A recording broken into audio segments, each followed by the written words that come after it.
కంబోజ్ వెంకటేశ్వర్లు గారు జాయిన్ అవుతారు, బీఆర్ఎస్ నాయకులు. ముందుగా మేడా శ్రీన్ గారితో మాట్లాడదాం. శ్రీన్ గారు, సీఎం రేవంత్ ఆయన చొరవ తీసుకుని కూడా 1000 కోట్ల నిధులు మంజూరు చేయడం, ఓయూ అభివృద్ధికి సంబంధించి కూడా గుండె నిండా ప్రేమతో ఏదైతే చెప్పానో అడుగు పెడతానని ఓయూలో అడుగు పెట్టాను, తెలంగాణ 4 కోట్ల ఆశలు ఫలించే తరుణం ఆసనమైంది అనుకోవచ్చా? నేను దొంగని కాదు ఫామ్ హౌస్ కట్టుకోవడానికి, దళితులకి 3 ఎకరాలు ఇస్తానని 3000 ఎకరాల్లో గత ప్రభుత్వం ప్యాలెస్లు కట్టుకుందంటూ కూడా చాలా కీలకమైన కామెంట్స్ చేశారు. ఈరోజు పర్యటన ప్రకటించిన నిధులకు సంబంధించి మీరేం మాట్లాడతారు? ముందుగా ప్రైమరీకి స్వాగతం, ధన్యవాదాలు. ఈరోజు మీరు కూడా చూసి వచ్చున్నాం, తెలంగాణ రాష్ట్రంలో తెలంగాణ రాష్ట్ర సాధన కోసం ప్రత్యేకించి ఉస్మానియా యూనివర్సిటీ విద్యార్థి నాయకులు తెలంగాణ రాష్ట్రం సాధిస్తేనే మన నీళ్లు, మన నిధులు, మన నియామకాలు మనం స్వాధించుకుంటూ మన ఉద్యోగాలు కూడా మనం స్వాధించుకుంటామని చెప్పేసి ఆనాడు ఎంతో మంది విద్యార్థి నాయకులు రాష్ట్రకులు కావచ్చు, బంధువులు కావచ్చు, వాళ్ళ ఆత్మ త్యాగాలను కూడా వాళ్ళు ఆ రోజు బలిదానాల రూపంలో చేసిన సందర్భాలు మనం చూసినాం. కానీ అదే తెలంగాణ రాష్ట్రం సాధించుకున్నాక మన రాష్ట్రం, మన ప్రభుత్వం మనకేం చేయకుండా ఈ ఉస్మానియా యూనివర్సిటీ వల్లనే, ఉస్మానియా యూనివర్సిటీ విద్యార్థుల త్యాగాల ఫలితాల వల్లనే ఇలా తెలంగాణ రాష్ట్రం ఏర్పడింది అనేది అది జగమెరిగిన సత్యం. దాని గురించి నేను ఎలాంటి కామెంట్ కూడా చేయదలుచుకున్నాను. కానీ గడిచిన 10 ఏళ్లలో రాష్ట్ర ప్రభుత్వాలు అటు కేసీఆర్ కావచ్చు, కేటీఆర్ కావచ్చు, వాళ్ళకు ఉస్మానియా యూనివర్సిటీలో ఎన్ని సమస్యలు ఉన్నారో ఉద్యమ కాలంలో యూనివర్సిటీలు సందర్శించినప్పుడు వాళ్ళు ప్రత్యక్షంగా చూశారు. ప్రత్యక్షంగా చూసిన వాళ్ళు కూడా తెలంగాణ రాష్ట్రం ఏర్పడ్డాక గడిచిన 10 ఏళ్లలో ఎక్కడ కూడా 100 ఏళ్ల ఉస్మానియా యూనివర్సిటీలో నేటికి అదే రేకులో కొట్టాలు, అదే ఇన్ఫ్రాస్ట్రక్చర్ లేని, టెక్నీషియన్ లేని బిల్డింగ్లు, ఇలా అనేకమైనటువంటి సమస్యలు ఉస్మానియాలో మనం చూసాం. వాటన్నిటికీ నాంది పలుకుతారని చెప్పేసి స్వరాష్ట్రంలో మనం ఎంతో ఆశతోటి ఎంతో కలుగన్నాం. కానీ ఎక్కడ కూడా ఎలాంటి శంకుస్థాపన కానీ, ఎలాంటి బడ్జెట్ రిలీజ్ కానీ, ఎలాంటి నిధులు కానీ ఉస్మానియాకి ఇచ్చిన దాఖలాలు ఎక్కడ కూడా లేవు. ఇది ఆంధ్రిక. కానీ ఇదే తెలంగాణ రాష్ట్ర గౌరవ ముఖ్యమంత్రి రేవంత్ అన్న గారు పిసిసి హోదాలో ఉన్నప్పుడు ఇదే ఉస్మానియా యూనివర్సిటీలో విద్యార్థి ఉద్యమ ర్యాలీల కోసం, ఉద్యోగాల కోసం రాష్ట్రంలో ధర్నాలు చేస్తుండే యూనివర్సిటీకి పిసిసి హోదాలో వచ్చి ఇక్కడ ఉన్నటువంటి సమస్యలు ప్రతి ఒక్కరు కూడా చాలా క్షుణ్ణంగా విద్యార్థి నాయకులు, విద్యార్థులు అతను చెప్పడం జరిగింది.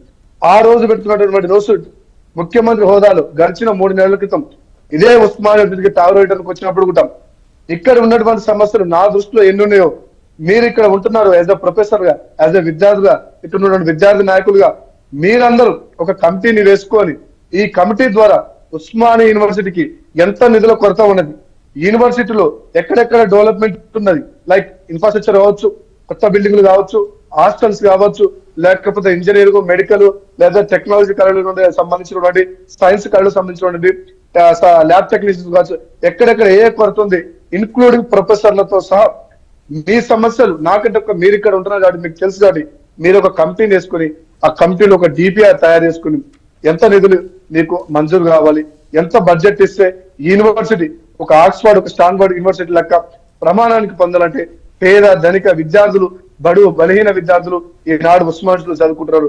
వాళ్ళు భవిష్యత్ తరానికి ఒక మేధో సంపద క్రియేట్ చేయాలంటే మరి మీకు ఎంత వరకు నిధులు అవసరం ఉన్నాయో మీరే ఒక కంపెనీ ద్వారా నిర్ణయించుకోవాలని చెప్పేసి ఆనాడు చెప్పి వెళ్ళారు.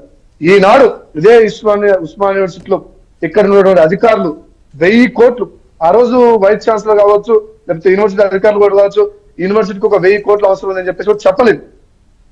కానీ ముఖ్యమంత్రి గారికి ఇక్కడ తెలిసిన సమస్యలు 1000 కోట్లు ఇస్తానని చెప్పేసి ఆ రోజు చెప్పిన మాటతోటి ఈ రోజు జీవో కూడా వచ్చింది. ఒక రోజు ముందే మీ అందరూ కూడా తెలుసు.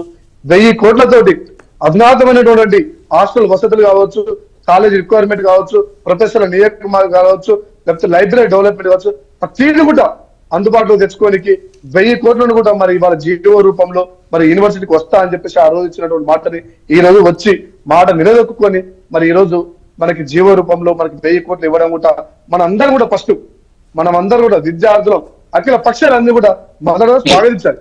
ఏ ప్రభుత్వం రాలి, నేనేమంటున్నాను, ఏ ప్రభుత్వాలు రాలే, ఏ పార్టీ నాయకులు రాలి, ఈనాడు ముఖ్యమంత్రి హోదాలు వచ్చారు, ప్రభుత్వం చేయాల్సినటువంటి యూనివర్సిటీ డెవలప్మెంట్ కి కావాల్సినటువంటి నిధులు ఇచ్చారు.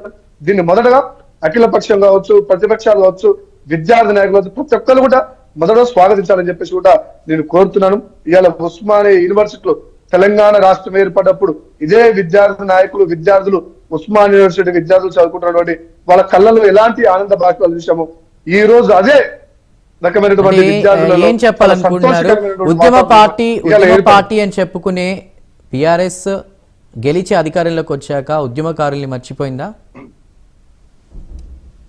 వాస్తవం. ఉద్యమకారులు మర్చిపోవడమే కాదన్న, ఇప్పుడు ఇవాళ ప్రత్యక్షం కదా, ఇదే యూనివర్సిటీ నేను రికార్డు చెప్తున్నాను. ఇదే ఉస్మానియా యూనివర్సిటీ నుంచి ఒక బాల్క సుమన్ కావచ్చు, ఒక గాదర్ కిషోర్ కావచ్చు, ఒక ఎర్రల శ్రీనివాస్ కావచ్చు, లేకపోతే ఇలా అనేకమైనటువంటి ఎంతో మంది విద్యార్థి నాయకులు ఉద్యమంలో పాల్గొన్నప్పుడు వాళ్ళకి రాజకీయంగా ఉద్యమాలు దక్కినా కానీ ఇదే యూనివర్సిటీ పోయినప్పుడు మళ్ళీ తిరిగి 10 ఏళ్ల కాలంలో తిరిగి యూనివర్సిటీ సైడ్ ఏ ఒక్కనారైనా ఉంది. మీరు చూసుకోండి, ఎక్కడైతే రికార్డ్ సోషల్ మీడియాలో చూసుకోవచ్చు, మీరు టీవీలలో చూసుకోవచ్చు, ఎక్కడ సరే ఒక పేపర్ కనీసం తిరిగి యూనివర్సిటీకి వచ్చి ఇక్కడ సమస్యలు లేవనెత్తినప్పుడు విద్యార్థులు ఆ సమస్యల్ని ఒక రిప్రజెంటేటివ్ గా అప్పుడు ఉన్నటువంటి కేసీఆర్ కావచ్చు, కేటీఆర్ కావచ్చు, ఒక ప్రభుత్వానికి ఒక నివేదిక రూపం కూడా ఇవ్వలేదు. వాళ్ళకి చదువుకోలేదా? వాళ్ళకి ఇక్కడ తెలీదా? బాలక సుమన్కి తెలీదా? గాదర్ కిషోర్ తెలీదా? ఎర్రలో శ్రీనివాస్ తెలీదా? వీళ్ళందరూ తెలీదా? నేను అడుగుతున్నా. వాళ్ళందరూ తెలుసు, కానీ వాళ్ళు ఆనాడు ప్రభుత్వానికి ఇక్కడ ఉన్నటువంటి సమస్యలు చేరే విషయంలో 100కు 200% విఫలమయ్యారు, ఫెయిల్ అయ్యారు. కానీ నేడు ఇలా ప్రతి విషయం కూడా బహిరంగంగా ప్రశ్నించండి, బహిరంగంగా అడగండి. ఏదన్నా సరే మీ సమస్యలు పరిష్కరించే ప్రభుత్వం ఉందని చెప్పేసి అయితే ప్రభుత్వానికి లేకపోతే గాంధీ భవన్కి ఇలా ఊరికే ఒక ముఖ్యమంత్రి హోదాలో వచ్చి ఈ సమస్యను పరిష్కరించింది కాబట్టి మనం అందరం కూడా స్వాధించాలని చెప్పి మాట్లాడదాం. బీజేపీ నుండి అమర్ గారు ఉన్నారు. అమర్ గారు, మీరు ఎలా చూస్తారు? చాలా మంది ఇక్కడ చదువుకుని అడవుబాటు